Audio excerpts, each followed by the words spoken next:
Good afternoon, everybody, and welcome back. I'm sorry this video is a little late today. I did have to go run some errands, including getting my hair cut. And then I saw what time it was, and I was like, oh, shoot. So here we are, and let's, before we get into it, do know that we have a wind advisory in effect, of course, for the wind that we've been dealing with currently. But that was, if you were here for yesterday's video, you do remember that we did talk about that wind, so not a huge surprise. Anyway, let's move into our 500 millibar chart here. The first and most obvious thing I notice is that we have a pretty large, broad trough, in pretty much taking up a lot of real estate in the country, like pretty much most of it. We do also have a shortwave trough that is a lot more subtle, but still noticeable, and of course that is stretching down pretty much right over us here in Michigan, kind of in this axis along where my mouse is moving. As we head through this evening, or this afternoon into this evening, and then into the overnight hours, we do end in a pretty straight zonal flow as we are between the two systems, but we are likely going to start feeling the effects of this system pretty soon, as the low associated with this trough really starts to reveal itself. And by tomorrow morning, we're probably going to be feeling the impacts of this. Certainly by tomorrow afternoon, as it gets close. Here we kind of have the height lines or the isohypses starting to spread out a little bit. Again, 500 millibar chart is not the perfect level to be using for that, but it is acceptable. And that should lead to some rising motion, especially as we find ourselves on the eastern side of this trough. And we do have a jet kind of associated with the larger feature here, and then we also have a jet associated with the low itself that is starting to curve around and up towards our area, which should continue to help provide some lift for some precipitation. And then eventually that low moves right over us.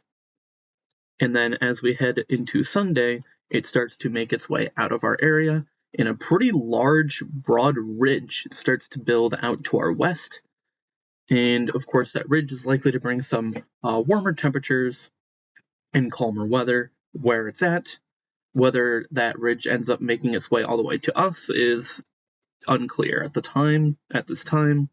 It is certainly possible that it just chills out there, and this low just chills out somewhere up there, and we just end up in another northwest flow pattern, which seems pretty typical so far this year.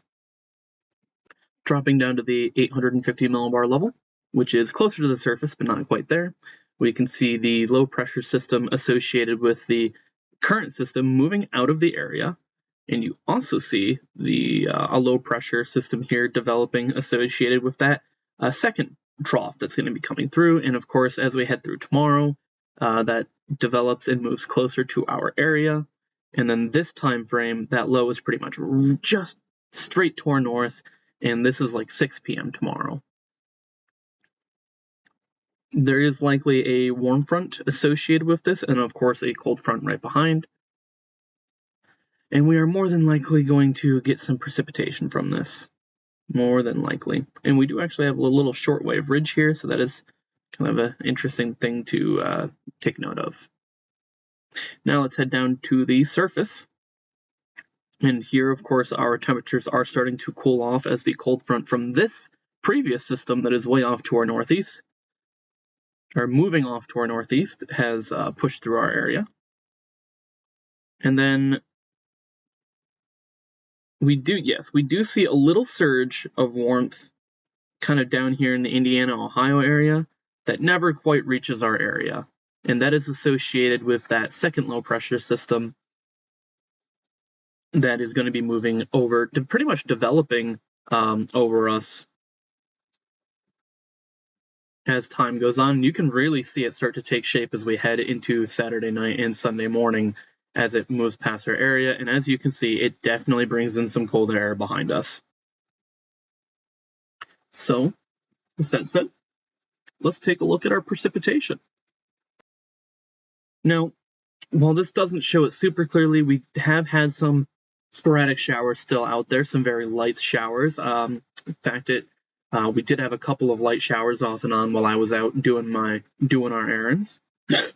But for the most part, the rain has moved out of the area, and it will continue to be clear clear of any major precipitation through the rest of the afternoon, into the evening, and through the overnight hours. But of course, as that second system moves in, we will see some snow move in and cover our area. It does not look like it'll be heavy snow, but it will be snow nonetheless.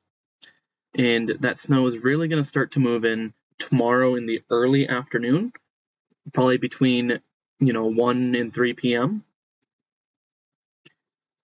But it won't last forever. The majority of the snow should be out by around 6 or 7, although it looks like there will be some sporadic snow showers hanging around pretty much all the way through Saturday night and into Sunday morning. In fact, it looks like there may be some lake effect blowing off still as we head into Sunday morning. Looking at our 24-hour maximum snowfall, it looks like we are in the Lansing area in the 2 to 4 inch range. So not an incredibly major snowfall, but a notable snowfall. Like, it's not completely, it's not nothing, It's no winter storm or anything, but it is snowfall, a decent amount.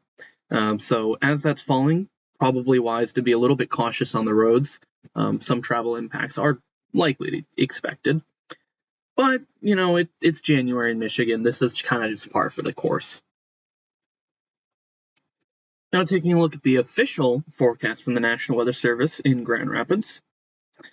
Here in the Lansing area, they do have 1/2 inch to 2 inches, so maybe a little bit on the lower side of the range that we saw from the HREF. And then if we look at our low-end amount, it looks like even in the low-end scenario, we're still getting 1/2 inch. And then in the high-end scenario, we're getting 3, and that 4-inch band is making its way a little bit closer. So maybe in the high-end scenario, we're around 3.5. But even then, we're looking at an inch or 2 of snow. Nothing major, but still worth slowing a bit down on the roads as that precipitation falls. Now let's take a look at our wind. So this is the hourly maximum wind gusts averaged across the different member models. So these wind gusts are still probably going to be stronger, or it's not gusts, it's sustained wind. The sustained wind is still probably going to be a little bit stronger than what we're expecting to experience, but it's a good baseline to look at. Here we're probably looking at 20 to 25 mile an hour sustained winds at the current time. And as we head through the afternoon and into the evening, that wind is going to move out pretty quickly. And then overnight, it's going to remain pretty calm. And even through tomorrow morning, but as we head into tomorrow evening, we do have some wind building back into the area, maybe around 15 miles per hour. And that looks to remain the case as we head through tomorrow night and into Sunday morning. Taking a look at our wind gusts, however, again, currently we have some wind gusts in the 40 mile per hour range, but those are making their way out quick. And by 7 p.m. tonight, our gusts are looking to be 10-15 mile per hour at most. And then again, as we head into the overnight hours, relatively calm. Do have a little bit of wind making its way back into the area tomorrow afternoon, early afternoon. Tomorrow morning. Goodness gracious. I saw 12 here and just thought noon, but this is 12 UTC, which is 7 a.m. our time. But it looks like as we head into tomorrow afternoon and evening, we do see some wind build back into the area anyway, in the terms of wind gusts. So those wind gusts look like they're around 30, maybe 35 miles per hour. And it looks like those hang around again for a while. So gets a little gusty again tomorrow night and into Sunday, but definitely still not as gusty as it has been today and over last night. We have one last thing to look at. Cloud cover! Oh, joyous! It's cloudy right now. No one's surprised by that. Although, as we head into the evening, while there will definitely still be some lingering clouds, it is possible that we see some breaks in those clouds. So maybe you might get to see that moon tonight. Maybe, maybe not. Remains to be seen. Of course, as we head into tomorrow morning, it looks like we're still going to be cloudy.